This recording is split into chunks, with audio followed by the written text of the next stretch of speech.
যুবককে যেন আল্লাহ ডাক দিয়ে বলে, যুবক গতকালকেও এক ওয়াক্ত নামাজ পড়লাম, আজও পড়তে না, আমি মালিকের একটা সেজদা দিতা না?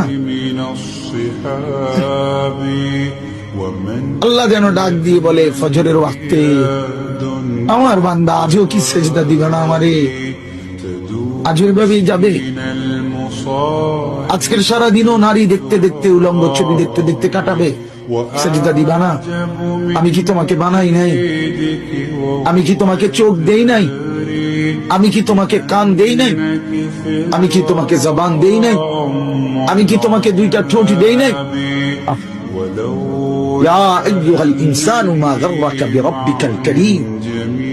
আল্লাহ বলে, আমার বান্দা, কে তোমাকে আমার মতো দয়ালু মনিব থেকে ভুল পথে নিয়ে গেল? কে তোমাকে পথ হারা করে দিল? আমার চাইতে আপন জন তুমি কাকে পেল? এত বড় আসমান যিনি দিলাম, আমি আপন হইলাম না? এত বড় জমিন যে দিলাম, আমি আপন হইতে পারলাম না?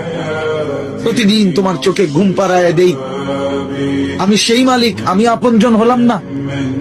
প্রতিদিন আবার ভোরবেলা উঠতে গেলে আমি তো ঘুম থেকে জাগিয়ে দেই, সেই আমি মালিক আপন হলাম?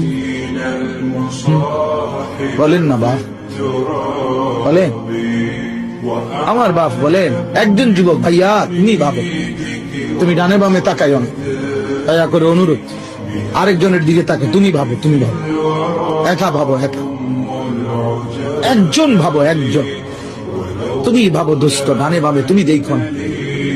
তুমি ভাবো মালিক তোমার কাছে কি একটা সেজদা পায় না? আজ কতদিন হয় ছেলেরা, এইখানে তো অনেক ছেলে, আমি তো চেহারা দেখলেই বোঝা যায়, কতদিন হয় ফজরের নামাজ পড়ো না হইয়া? বলো তো, বলো না বাপ।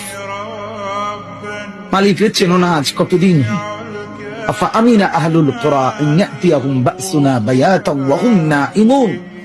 আল্লাহ তাআলা বলে, ও জনপদবাসী, মহল্লাবাসী, ও গ্রামবাসী, আমি আল্লাহ থেকে নিজেকে নিরাপদ কেমনে ভাবলাম? আমি আল্লাহ তো চাইলে ঘুমন্ত অবস্থায় আযাব দিয়ে ধ্বংস করে দিত।